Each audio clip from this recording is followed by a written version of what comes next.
Spring only comes once a year, but deep cleaning can help your home stay organized and uncluttered all year round. The same can be said for your finances. Am I right? That's right. So, of course, we brought in our financial professional friend, Jason Parker from Parker Financial, to explain how costly your clutter can be and how you can spruce up your bank account. How can we do this? How is clutter costing me? I got a lot of it. Oh, boy, it is costing us. Here's a quick example. Let's say you pick up the mail, you walk in the house, and you put your stack of mail on the table. The next day, you do the same thing. Pretty soon, you have stacks all over the house.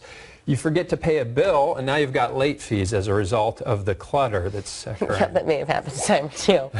Well, that's true. Clutter costing me financially. That's a perfect example. Another one, I have a reputation in my house. I'm kind of known as, I'm Mr. Duplicate. Mr. Duplicate. Yeah, I tend to buy things that we already own. My wife says I have refrigerator blindness. And I just did this recently with tapes. So owning stuff that you already have and going out and buying it again, that's another one. One of the ones that really surprises me is the number of people that have so much clutter that they pay to store it. Consumer Reports said 1 in 10 people have a storage unit. They're paying $90 a month on average. Oh, my goodness. Over $1,000 a year to deal with clutter, stuff that is just taking up space in their house. Okay.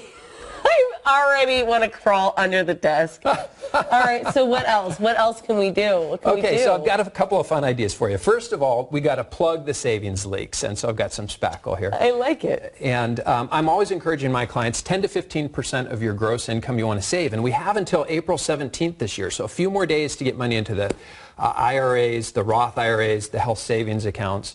The next one I'm really passionate about. We created some software called retirementbudgetcalculator.com. Okay. And so you only have two options with your money. You either tell your money where to go, or you spend your time wondering where your money went. And the whole idea behind having a good budget is to be able to tell your money where to go. Yes. So let me take a look at this. This is pretty fantastic.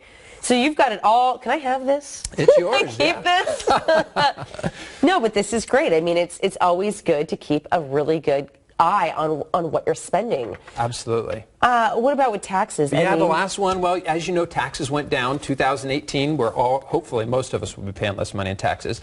But you want to double check the withholdings. The IRS has a new withholding calculator. Yes. And so we want it ideally where you're not paying too much money in taxes, but you're not getting a great big refund at the end of the year. Yes, and that's something that I think a lot of people have been confused about. Or I always remind people to check their withholdings. Maybe they haven't changed, if they've been at the same company for years, haven't changed it in years. Absolutely. And I try to take nothing, although there's been times I've taken more, and so... Yeah, you don't want to give the government a free loan, and that's the key there.